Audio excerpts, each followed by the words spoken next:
노숙자는 화가 잔뜩 난 얼굴로 걸어와 소파에 앉아있는 강재인에게 말했습니다. 너 기억상실증 아니지? 딱 걸렸어. 강재인은 소파에 앉아 사악하게 웃으며 말했습니다. 그걸 이제 아셨어요? 제가 기억 잃은 척한 거 다 연기였다는 거. 노숙자는 한동안 말을 잇지 못하고 재인의 얼굴을 노려보다가 이내 격앙된 목소리로 말했습니다. 너 지금 나한테 다 들켰다는 거니? 지금 이 순간도 연기하는 거야? 제인은 조용히 일어서며 웃었습니다. 이젠 숨길 필요 없을 것 같아서요. 어차피 어머니 말은 아무도 안 믿게 될 테니까요. 노숙자는 떨리는 손으로 무언가 꺼내 들었습니다.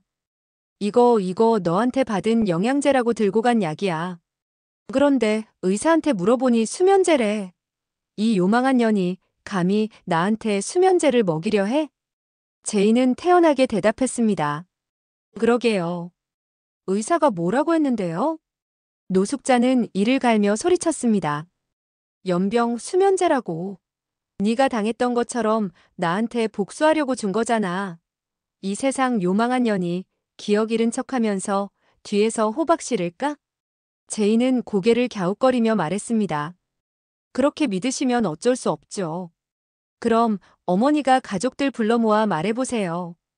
과연 다들 믿어줄지. 그 순간 황기찬, 강세리, 황기만이 거실로 왔고 노숙자는 거실에 모인 모두에게 말했습니다. 이 요망한 년 기억 잃은 거 전부 연기야. 내가 봤어. 들었어. 영양제라고 준 거 수면제였다고. 나를 일부러 재우려고 한 거라고.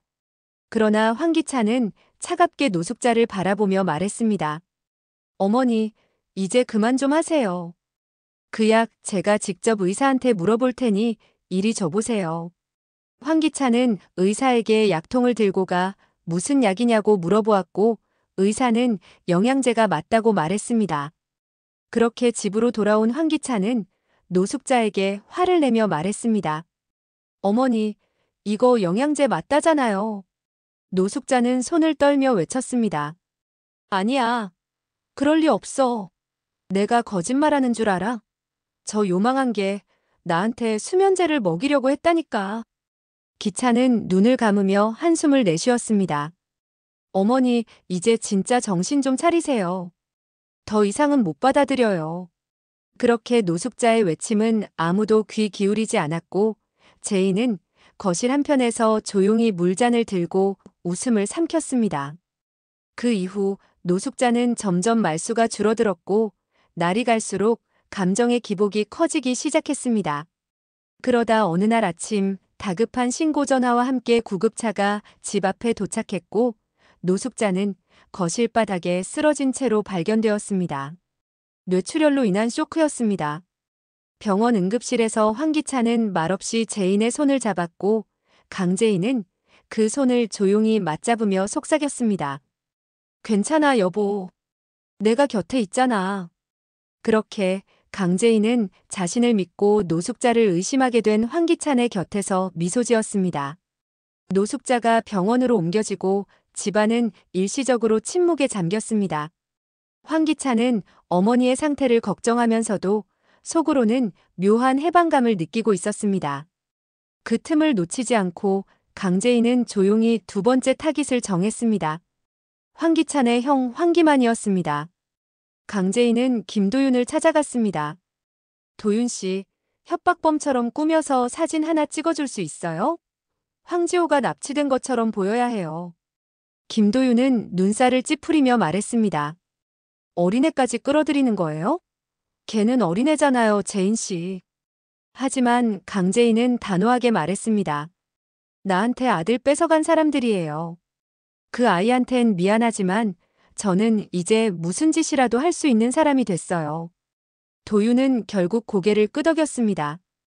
도윤은 친구 집에 놀러 갔다가 돌아오는 지호를 납치한 후 잠시 재웠고 은호가 당했던 것처럼 피가 묻은 장난감을 상자에 넣어 보냈습니다. 그리고 폐공장을 배경으로 한 흐릿한 조명 아래 묶여있는 듯한 지호 사진과 문자 한 통을 황기찬에게 보냈습니다. 아들을 무사히 데려가고 싶다면 20억을 준비해라. 협상은 없다. 사진과 협박 문자가 황기찬의 휴대폰으로 도착한 순간 그는 머리를 감싸쥐었습니다. 또야 또 내 아들이. 그는 벌떡 일어나 집에 있는 황기만을 찾아 달려갔습니다. 기만이 한가롭게 소파에 앉아있던 그 순간 기찬은 분노에 찬 눈으로 그의 멱살을 붙잡았습니다. 또 너야? 지호 어딨어? 지호 어딨냐고. 기만은 눈이 휘둥그레져 말했습니다. 뭐? 너 지금 무슨 소리 하는 거야? 알아듣게 좀 말해. 기찬은 떨리는 손으로 핸드폰 사진을 보여주며 소리쳤습니다. 이거 네 짓이잖아. 돈 뜯어내려고 지호 납치한 거 아니야? 너 저번에 세리 약점 잡아서 20억 달라고 했는데 내가 안 주니까 또 이딴 짓을 꾸며? 기만은 한동안 말을 못하다가 분노에 찬 목소리로 외쳤습니다. 내가 아무리 돈 필요해도 또 그런 짓은 안 해. 정신 좀 차려, 황기찬. 하지만 이미 분노에 휩싸인 기찬은 그의 말을 듣지 않았습니다. 결국 기찬은 경찰에 전화를 걸었습니다. 우리 형이 제 아들 납치했습니다. 그리고 예전에 죽은 아들 황은호 납치 사건도 제 형이 꾸민 짓입니다. 기찬은 눈에 핏발을 세운 채 경찰에게 증거 자료를 넘겼습니다. 황기만은 경찰에 의해 긴급 체포되었고 그날 밤 황지호는 집 앞 벤치에서 혼자 잠들어 있는 모습으로 발견되었습니다. 강재인은 지호를 품에 안고 울먹이는 척 연기하며 말했습니다.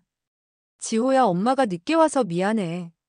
기찬은 아무 말 없이 재인의 등을 쓸어주었습니다. 수고했어. 고생 많았지. 그 말에 재인은 속으로 조용히 중얼거렸습니다. 2명 끝났어. 이제 남은 건 세리, 그 기집애야. 황기찬의 집안은 점점 무너지고 있었습니다. 노숙자는 병원에서 회복 중이지만 의사소통이 어려웠고 황기만은 경찰서 유치장에서 면회조차 거부한 채 입을 닫고 있었습니다. 황기찬은 집안의 침묵이 감돌수록 불안감을 느꼈고 오직 곁에서 묵묵히 웃음을 잃지 않는 강재인만이 그의 버팀목이 되어주었습니다. 점점 강재인의 존재에 의지하게 된 기찬은 강재인에게 다정하게 말했습니다. 당신 몸도 안 좋고 임신 중인데 이렇게까지 신경 써줘서 고마워. 재인은 가만히 미소 지으며 대답했습니다. 고마워할 필요 없어, 여보. 우린 부부잖아. 하지만 그 말 속에는 날카로운 복수의 칼날이 감춰져 있었습니다. 이제 마지막 남은 하나 강세리.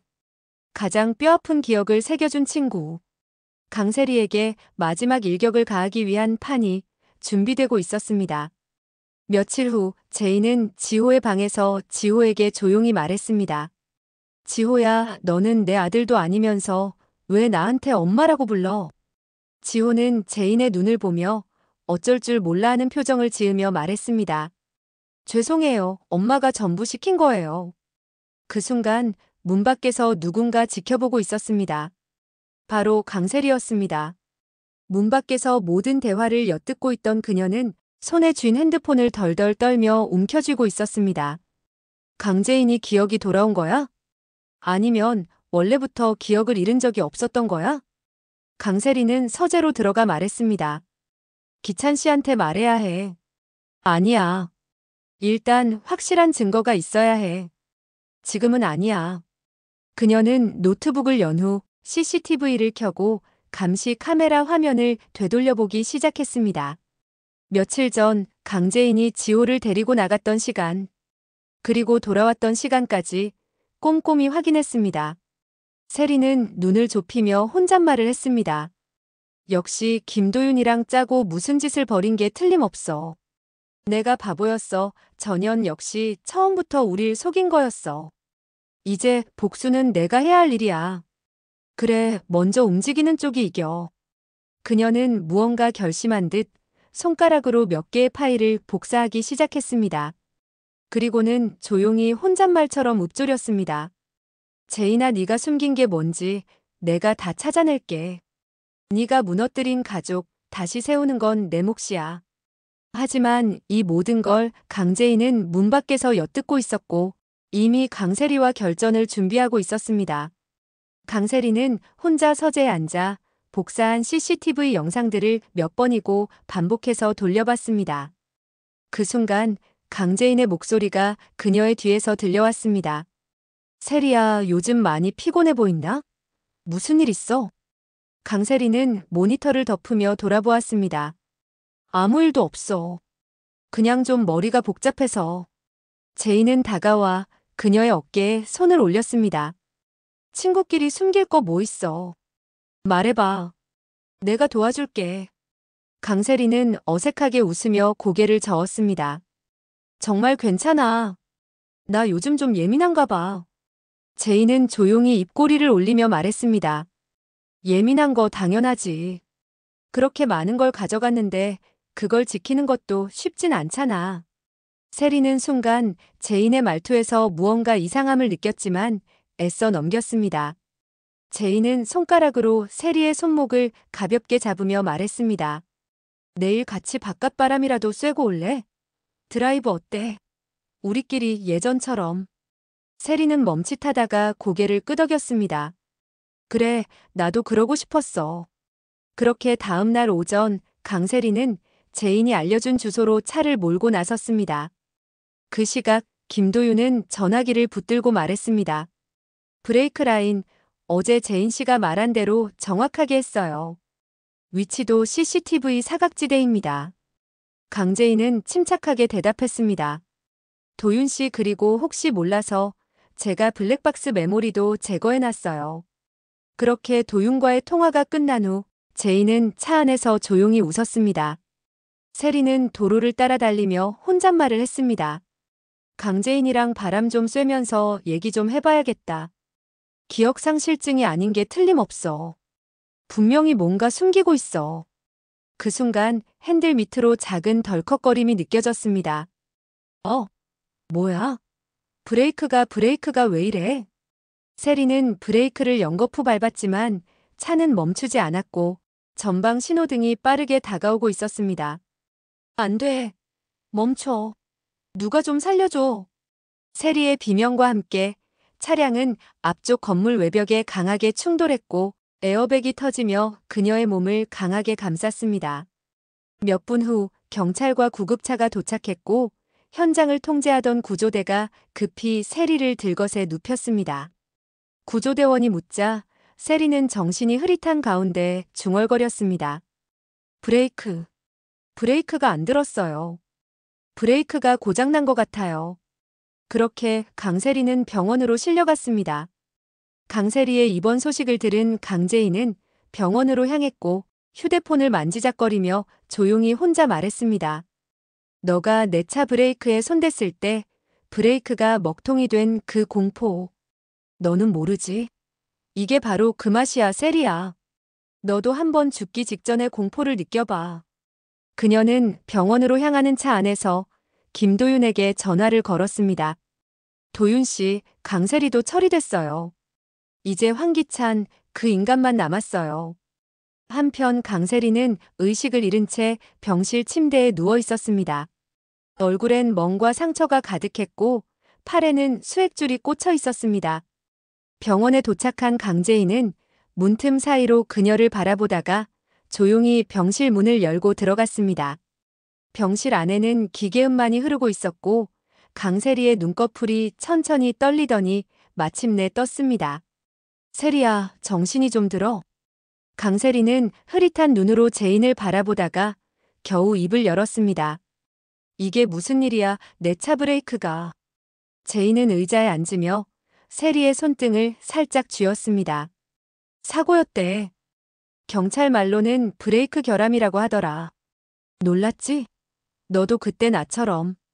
세리는 눈동자를 굴려 제인을 바라보며 말했습니다. 설마 이거 네가 한 거야? 제인은 천천히 고개를 저었습니다. 난 아무것도 안 했어. 그냥 똑같이 당해봤으면 했을 뿐이지.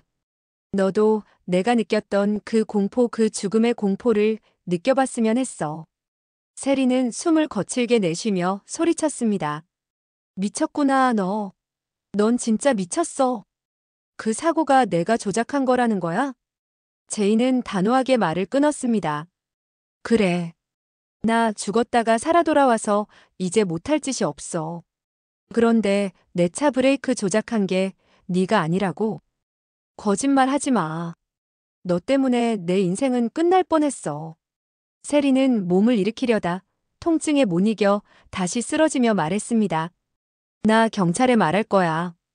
이건 살인 미수야. 넌 이제 끝이야. 제이는 조용히 웃으며 강세리에게 말했습니다. 어디 한번 발버둥 쳐봐. 근데 증거가 있을지 모르겠네. 세리는 입을 벌렸다가 말문이 막혔습니다. 너 미쳤어. 너 도대체 어디까지 갈 셈이야? 제이는 고개를 숙이며 말했습니다. 거기 얌전히 누워서 한번 지켜봐. 나는 교통사고에서 극적으로 살아나 눈을 뜨고 그 집에 들어갔을 때 이 순간만을 생각하며 버텨왔어. 난 다시 일어섰고 이제 너희들이 무너질 차례야. 세리는 절망감에 눈물을 흘리며 고개를 떨궜습니다. 제이는 조용히 자리에서 일어나 문을 향해 걸어갔습니다. 그 순간 세리는 마지막 힘을 짜내듯 외쳤습니다. 내가 너한테 무릎 꿇으면 봐줄 수 있어? 한 번만 용서해주면 안 돼? 제이는 돌아보지도 않고 대답했습니다. 내가 모든 걸 잃고 죽을 만큼 힘들어할 때 넌 세상 행복했잖아. 그러니까 세리야. 이젠 네가 죽을 만큼 힘들어할 차례야. 그렇게 강제인은 병실을 나갔고 강세리는 병실에 홀로 누운 채 제인이 남긴 마지막 말을 곱씹고 있었습니다. 눈을 감아도 들려오는 제인의 목소리, 그리고 사고 당시의 충격이 파도처럼 밀려왔습니다. 그 순간 병실 문이 조용히 열렸고 검은 정장을 입은 형사 2명이 들어왔습니다. 환자분, 강세리 씨 맞으시죠? 간단한 질문이 좀 있습니다. 강세리는 힘겹게 고개를 끄덕이며 대답했습니다. 무슨 일이죠? 형사는 차분히 말했습니다. 교통사고 당시 브레이크 결함을 말씀하셨다고 들었습니다. 그 관련해서 조사를 위해 블랙박스 영상 확보가 필요했는데요. 차량에 블랙박스가 제거되어 있었습니다. 세리는 눈을 크게 떴습니다. 제거됐다고요? 그럴 리가 없어요.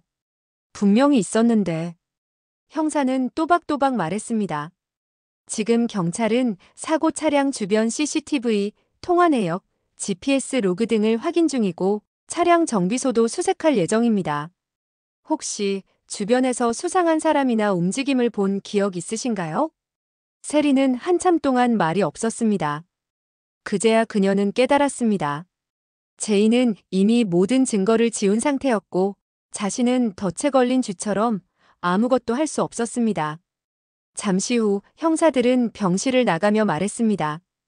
혹시 기억나는 것이 있으면 바로 병원 측을 통해 연락 주세요. 세리는 혼자 남겨진 병실에서 눈을 감았습니다.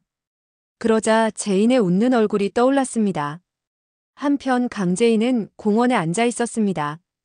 그녀의 옆에는 김도윤이 있었습니다.